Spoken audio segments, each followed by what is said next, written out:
Super simple ಆದ್ರೆ ಸಖತ್ tasty ಆಗಿರೋ ಆಂಧ್ರ ಪಪ್ಪು ಅಥವಾ ಟೊಮೊಟೊ ದಾಲ್ನ ಬಿಸಿ ಬಿಸಿ ಅನ್ನಕ್ಕೆ ತುಪ್ಪ ಹಾಕೊಂಡು ತಿಂತಿದ್ರೆ ಆಹಾ ಪರಮಾನಂದ.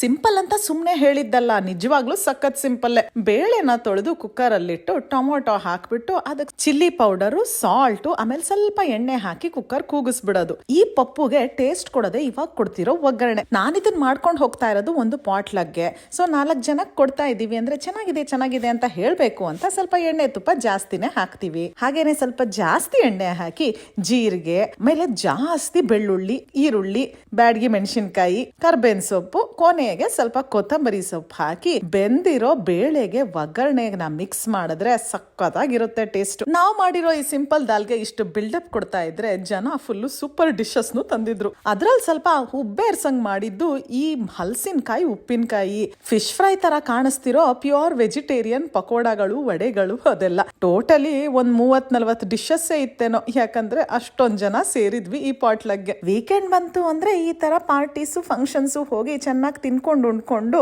ಬರೋದೇ ಆಗುತ್ತೆ. ಇನ್ ಸಣ್ಣ ಆಗದ್ ಯಾವಾಗ? ಇಷ್ಟೊಂದ್ ಜನನ ಇಲ್ಲಿ ಸೇರಿಸಿದವರು ವಿನೋದ್ ಮತ್ತು ವಿಸ್ಮಿತಾ ಅವರು ನಮ್ಮ ಮಲ್ಲಿಗೆ ಕನ್ನಡ ಸಂಘದ ಮುಖಾಂತರ. ಯಾಕಂದ್ರೆ ಸಂಕ್ರಾಂತಿ ಸಂಭ್ರಮದ ಡ್ಯಾನ್ಸ್ ಮಲ್ಲಿಗೆ ಡ್ಯಾನ್ಸ್ ಕಾಂಪಿಟೇಷನ್ಗೆ ಇವರು ಅಡಲ್ಟ್ಸು ಮತ್ತೆ ಟೀನೇಜರ್ಸ್, ಕಿಡ್ಸ್ದು ಎಲ್ಲ ಡ್ಯಾನ್ಸ್ ಪರ್ಫಾರ್ಮೆನ್ಸಸ್ ನ ಕೊರಿಯೋಗ್ರಾಫರ್ಸ್ ಆಗಿದ್ರು. ಹಾಗೆ ಉನ್ನತಿನೂ ಕೂಡ ಪಾರ್ಟ್ಸ್ ತಗೊಂಡಿದ್ಲಲ್ಲ, ಹಾಗೆ ಅವ್ರಿಗೆಲ್ಲ ರೆಕಗ್ನೇಷನ್ಗೋಸ್ಕರ ಈ ಮೀಟಪ್ ನಡೆದಿತ್ತು.